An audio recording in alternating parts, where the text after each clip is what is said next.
حضرت عمر بن عبدالعزیز بادشاہ تھے.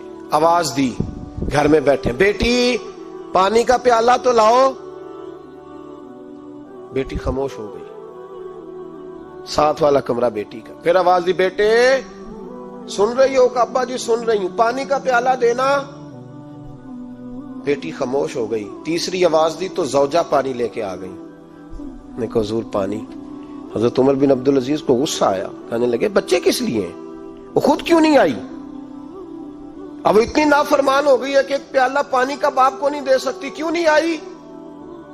تو زوجہ کہنے لگی چلیں درگزر کریں. اس نے کہا ابا کو نہیں بتانا, پی لے. کیوں نہیں بتانا؟ بتاؤ کیوں نہیں آئی؟ میں نے اس کو پکارا تھا, تمہیں پکارتا تو تم آتی, تمہیں بتانا پڑے گا. جب بات ذرا آگے بڑھی تو ماں تھی نا, بات بیٹی کی تھی, تو اماں رو پڑی, آنکھوں میں آنسو آئے. کہا کیوں روئی ہو؟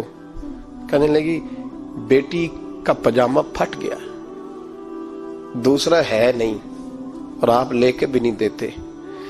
کمرے میں بیٹھ کے تو پجامہ سی رہی ہے, تو کہہ رہی تھی ابا کو بتانا نا, انہیں تکلیف ہوگی.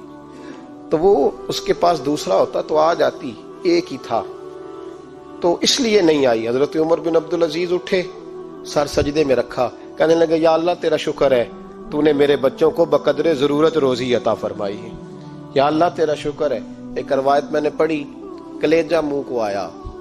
مصطفیٰ کریم بیٹھے تھے, تو سیدہ عائشہ صدیقہ رضی اللہ تعالیٰ نے عرض کی یا رسول اللہ صلی اللہ علیہ وسلم, وہ دیکھیں سیدہ فاطمہ آ گئی ہیں, وہ دیکھیں بی بی صاحبہ بغیر بتائے آ گئیں.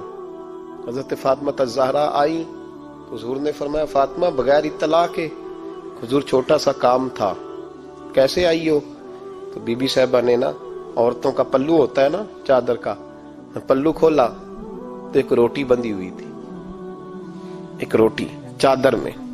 یہاں لوگ زیور باندھتے ہیں, دولت باندھتے ہیں, ایک روٹی حضرت فاطمہ نے پلو میں باندھی, کھول کے پیش کی.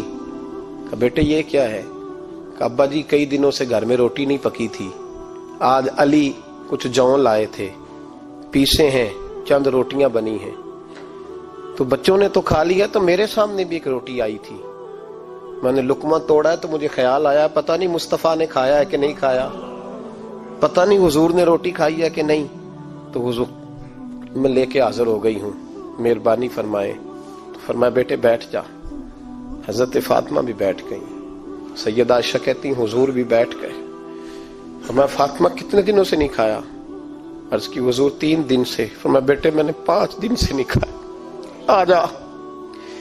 دونوں باپ بیٹی مل کے کھاتے ہیں. روٹی 2 حصوں میں حضور نے بانٹی. فرمایا چل آدھی تو کھا, آدھی میں کھاتا ہوں. حضرت فاطمہ نے لقمہ توڑ کے منہ میں رکھا تو رو پڑی, حضور 5 دن سے نہیں کھائی. فرمایا بیٹے چپ کر, ہمارا دنیا سے کیا تعلق, ایک پل رہ گیا ہے, بس اللہ پھر جنت کی ساری نعمتیں عطا فرما.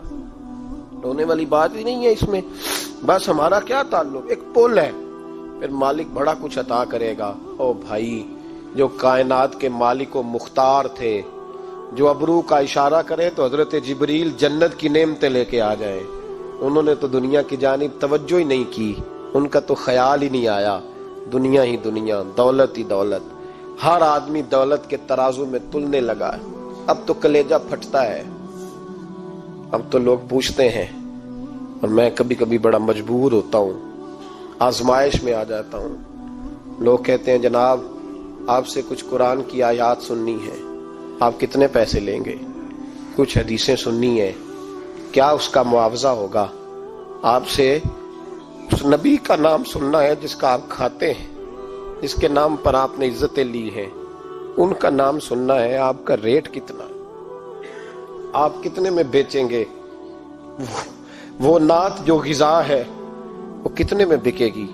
جب دنیا داری کا یہ حشر ہو جائے کہ وہ رسول اگر ان کا نام نہ رہے تو ہماری سانسیں ہی نہ چلے, ان کا نام بھی جب اس طرح کمرشل کر کے لیا جائے اور اس طرح وہ چیزیں بھی ریٹ میں آ جائیں.